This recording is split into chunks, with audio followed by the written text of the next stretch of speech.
Boker Tov, comme on le sait, on n'a pas le droit de consommer du sang des animaux. Et qu'en est-il du sang qui se trouve dans les œufs? Certains Rishonim, entre autres, c'est l'avis du Roche et de Tosfot, considèrent que le sang qui se trouve dans les œufs est interdit minatora. Et pour quelle raison? Parce que c'est le début de la fécondation d'un animal. Or, comme on l'a dit, le sang animal est interdit. D'autres Rishonim, comme le Rambam, considèrent que ce sang n'est interdit que Midera Banane et non pas Minatora, parce que actuellement, sous cette forme, il n'y a pas encore d'animal. Mais quoi qu'il en soit, tout le monde est d'accord que le sang est interdit au moins Midera Banane.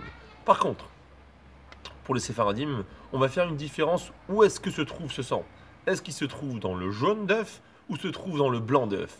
S'il se trouve dans le jaune d'œuf, tout est interdit. Il faut jeter cet œuf. Par contre, si le sang se trouve dans le blanc d'œuf, il suffit de jeter la partie dans laquelle se trouve le sang et le reste est permis.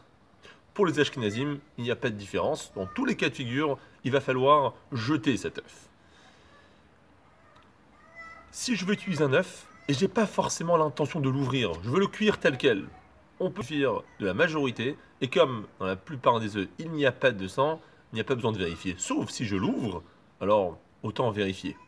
S'il est vrai qu'il existe l'avis du Knesset Agdola, qui lui considère que dans tous les cas de figure, il faut vérifier l'œuf au préalable.